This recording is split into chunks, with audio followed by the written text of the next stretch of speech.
Bom, galera, nesse momento da aula, nessa parte da aula, a gente vai entrar em conceitos básicos, coisas fundamentais para a gente se aprofundar um pouco mais. Eu vou falar agora definições, o que é uma reação, o que são reações de redução. Bom, reações de redução, por sua vez, ela é o inverso do que ocorre nas reações de oxidação. Elas podem ocorrer de três maneiras distintas ou simultâneas. Vamos lá. Ela pode ocorrer quando uma substância perde oxigênio, também quando ganha hidrogênio ou quando ela ganha elétrons. Esses são os três modos mais comuns e até hoje conhecidos pela química que ocorrem reações de redução.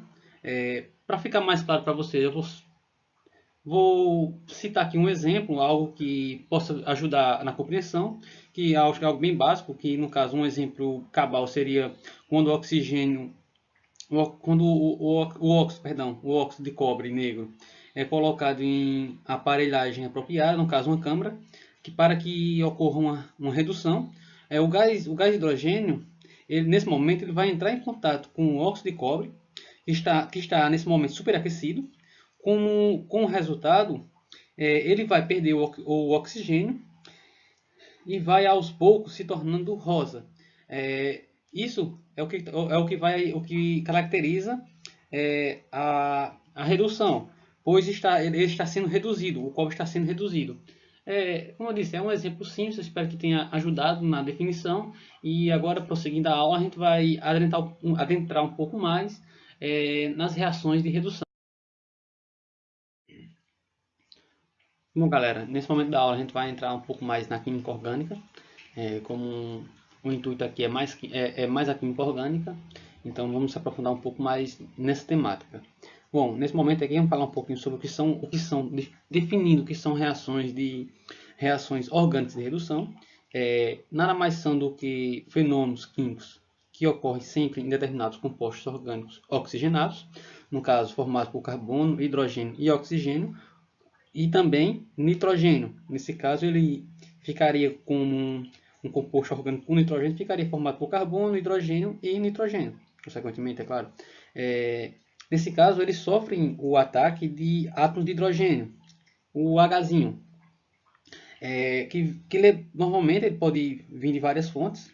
Ele pode ser proveniente de substâncias com o gás hidrogênio, no caso o H2, pode ser em meio anírico metálico, o Ni, ou da substância hidreto de lítio e alumínio, que é o LiAlH4,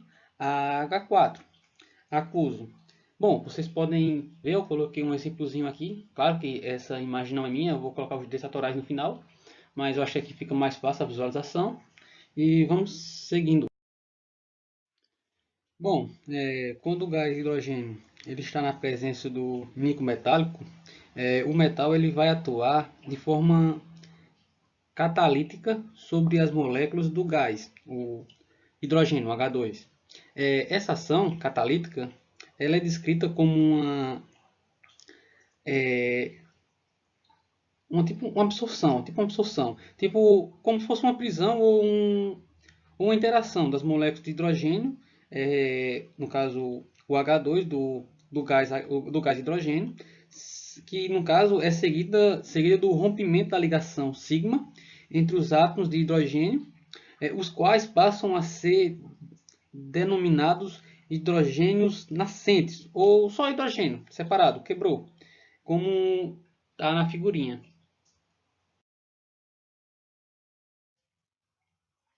Bom, nesse momento aqui a gente está entrando na reação seguinte, onde nós temos o hidreto de lítio e alumínio que estão na presença de água. No caso, o que está ocorrendo é uma violenta reação química que, consequentemente, ela dá origem ou forma o hidróxido de lítio. O hidróxido de lítio, alumínio e átomos de hidrogênio, os quais passam a ser denominados também de hidrogênios nascentes. Como acabei de explanar, essa parte superior da equação química que a gente tem aqui, nós estamos vendo aqui nessa primeira figura, na primeira siglas, que é o LiAlH4, que no caso é o hidreto de lítio e alumínio, que aqui está na presença de água, H2O, são quatro mols de água. Nesse caso, leva à reação seguinte, e na reação seguinte a gente tem a formação do hidróxido de lítio, que é esse inicial, e, o próximo, no caso, que no caso está o hidróxido de lítio mais o hidróxido de alumínio, que é o AlOH3, e mais a adição dos hidrogênios que a gente denominou de hidrogênio nascente, que nós temos aqui 8 mols de hidrogênio nascente. Bom, galera, eu quis trazer aqui o que são hidrogênios nascentes. Eu talvez não tenha sido tão claro ou não tenha sido tão fácil a compreensão, apenas eu citando hidrogênio nascente. Eu vou agora definir um pouco, vocês terem uma noção melhor do que são hidrogênios nascentes. Bom, hidrogênios nascentes, eles nada mais são do que os responsáveis por efetuar o ataque às moléculas orgânicas nitrogenadas ou oxidadas. Nesse caso, consequentemente, vai gerar a formação de novos produtos. E, tipo, algumas reações orgânicas de redução, é claro, elas só vão ocorrer em apenas alguns tipos de compostos, porque os átomos de hidrogênio, o hidrogênio nascente, eles atacam somente regiões que apresentam ligações insaturadas, ou seja, aquelas ligações duplas ou triplas. Pois no caso, eles sempre serão adicionados a essas estruturas. Bom, espero que tenha ficado mais conciso e mais claro que são hidrogênios nascentes. E vamos dar seguimento à aula, e agora eu vou mudar um pouco a temática e vamos entrar em reações orgânicas de redução em compostos oxigenados. Eu vou iniciar aqui falando sobre os ácidos carboxílicos. Bom, dando seguimento à aula, vamos explanar um pouquinho sobre os ácidos carboxílicos, que são reações orgânicas de redução. No caso, são compostos oxigenados. O que ocorre nos ácidos carboxílicos é que quando os hidrogênios nascentes, provenientes tanto do gás hidrogênio como do hidreto de lítio alumínio, quando eles são colocados na presença do mesmo em recipientes que contêm o ácido carboxílico, o que vai ocorrer será um ataque às ligações π presentes na carboxila, no caso gerando um rompimento dessas ligações e formando duas novas valências livres, uma no carbono e outra no oxigênio. Bom, o que está ocorrendo aqui, como vocês podem ver, é que a sequência da reação a gente vai ter que cada uma das valências livres criadas e preenchidas, no caso, pelos átomos de hidrogênio, vão originar um caso, um diálcool gêmeo ou um álcool que possui dois grupos de hidroxila, no caso o grupinho OH, no mesmo carbono. Bom, como vocês podem ver na imagem, a gente temos aqui dois grupos de hidroxilas, que por serem muito eletronegativos, justamente por terem cada uma dois oxigênios, que é um elemento muito eletronegativo, o que consequentemente ele vai gerar uma grande instabilidade na cadeia carbônica, e por isso ocorre uma monodesidratação, que no caso monodesidratação é nada mais nada menos do que a perda de uma molécula de água. Essa monodesidratação do álcool formado dará origem a uma água formada por uma hidroxila completa e por apenas uma hidroxila da outra hidroxila. Bom, a partir desse ponto da reação, nós vamos ter uma redução do ácido carboxílico, que pode ocorrer em duas situações diferentes ou distintas. O primeiro, o átomo de hidrogênio nascente, ele irá ocupar as valências livres, formadas na monodesidratação, que no caso é resultante do álcool primário, que será, no caso, aquele em que o carbono ligado ao grupo OH possui também uma ligação com outro grupo, como na imagenzinha aí, que está bem clara. E a segunda maneira seria que, no caso, entre o carbono e o oxigênio, que possuem as valências livres, se forma uma ligação π. Essa ligação ela vai gerar vai transformando a ligação simples em dupla. Além disso, um hidrogênio nascente ele vai se ligar-se ao carbono. Como resultado, forma-se um aldeído. Que, se der tempo, ainda vou tentar falar um pouco mais sobre ele. E nesse caso, nós temos então que, ao final de uma reação de redução de um ar carboxílico, sempre teremos a formação de um aldeído e um álcool primário. Bom, meus amigos, aqui nós temos o aldeído. Eu vou dar uma explanadinha rápida sobre os aldeídos, porque a gente tem mais assunto para ver e a gente não vai se estender tanto. Então, vou finalizar em aldeídos. Então, vamos lá. Os aldeídos, eles surgem quando os hidrogênios nascentes eles são colocados no mesmo recipiente, no caso, na presença de um aldeído, o que vai gerar um ataque às ligações π presentes na carbonila. No caso, consequentemente, haverá um rompimento dessas ligações que levará à formação de duas valências livres, uma no carbono e outra no oxigênio. Bom, aqui nós temos as reações, como havia já anunciado. Aqui é só para vocês terem uma visualização e melhorar a compreensão. Bom, meus amigos, nesse momento da aula a gente vai falar um pouquinho sobre a oxidação, tanto nos aldeídos como também nas cetonas. Fiquem ligados que na sequência eu vou adentrar inicialmente em aldeídos e, consequentemente, em sequência em cetonas. Bom, nesse momento da aula eu vou dar a conceituação básica sobre os aldeídos, para que seja melhor, para que haja uma melhor compreensão do que está sendo abordado.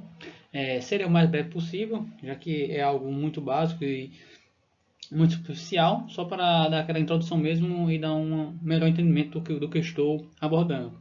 Bom, para quem não sabe, um aldeído nada mais é do que um composto orgânico que possui um grupo carbonila ligado a um hidrogênio, ou seja, o seu grupo funcional ele vem sempre ligado em uma das extremidades a uma cadeia carbônica. Bom, para vocês possam visualizar, eu trago aqui uma imagem. Nessa imagem tem o grupo funcional dos aldeídos. Como vocês podem ver, ele é formado por um grupo que tem o carbono, que faz uma dupla ligação com oxigênio, e outro com essa hidroxila aqui na extremidade, sendo que quando tem esse grupo R, pode estar ligado a uma cadeia carbônica. Bom, também vou conceituar basicamente, muito superficial, as cetonas. Como eu já disse anteriormente, é só para dar uma explanada no assunto e melhorar, e temos uma maior qualidade na compreensão. Para quem não conhece ainda as cetonas, elas são compostos orgânicos, assim como os aldeídos. No entanto, elas possuem um grupo carbonila que fica entre os carbonos. Ou seja, esse grupo funcional tem como característica principal não aparecer nas extremidades das cadeias carbônicas, como os aldeídos, mas ela fica entre os carbonos, sempre entre os carbonos, como nunca nas pontas dos carbonos. Eu vou no próximo slide colocar uma imagem para vocês visualizarem a cetona.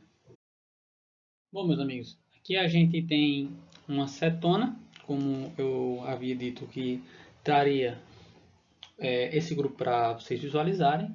Como vocês podem ver, o carbono da cetona sempre estará sendo encontrado entre os carbonos, no caso o grupo R1 e o R2, que podem ser outras moléculas, é claro, mas principalmente em carbonos, em que esse carbono faz duas ligações simples com as moléculas químicas que estão nas suas laterais e nas adjacências dele, sendo que, além das duas ligações simples, ele também faz uma ligação dupla com o oxigênio. É uma molécula fácil de ser identificada, nunca esquecer esse macete, que ela nunca estará e nunca será encontrada nas pontas das cadeias carbônicas.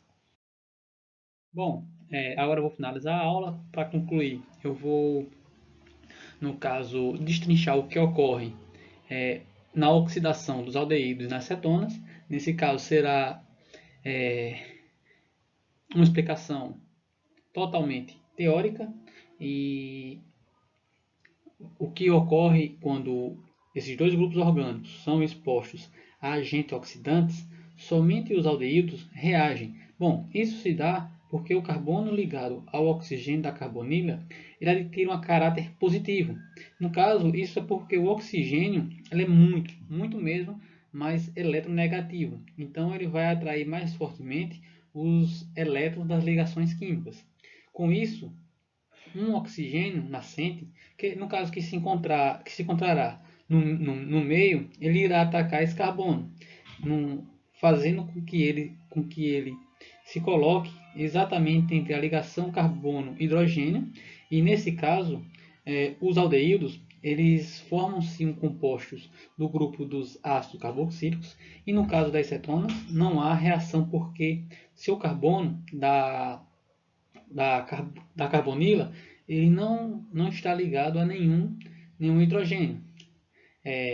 Sendo assim, é muito comum que em laboratórios a galera realize reações de oxidação. No caso, para eles tentarem identificar e determinar algumas substâncias. No caso, se ela é um aldeído ou uma cetona. Entre os oxidantes que normalmente esses que costumam ser utilizados, aqui é uma curiosidade, mas eles podem usar o reativo de Thales, que é uma solução aquosa amoníaca de nitrato e prata. Outro também bem comum mesmo é o reativo de Fulling, que é uma solução aquosa, que além de ser aquosa, ela é aquosa de sulfato de cobre em um meio básico e tártaro duplo de sódio e potássio. E uma outra bem comum é, no caso, o reativo de Benedict. É uma solução aquosa de sulfato de cobre que está em um meio básico contendo o citrato de sódio. Bom, essas são as mais comuns, são os mais utilizados para saber se em laboratório se eu tenho um aldeído ou uma acetona. É só vocês guardarem essa informação para vocês que no caso apenas o aldeído reage, a acetona não reage quando exposto a meios que causem oxidação. Bom, meus amigos, essa foi a aula de hoje. Queria agradecer a todos vocês que assistiram até o fim. Como eu tinha falado no início do vídeo, é algo mais superficial para dar uma ideia básica sobre esse tema. No caso, não é um aprofundamento tão conciso quanto se é necessário. Caso você queira se aprofundar mais, eu indico que você busque um pouco mais em artigos científicos. Há inúmeras páginas aí que podem saciar essa sua sede de conhecimento. Muito obrigado e até a próxima. Já abre todas as coisas, olha só.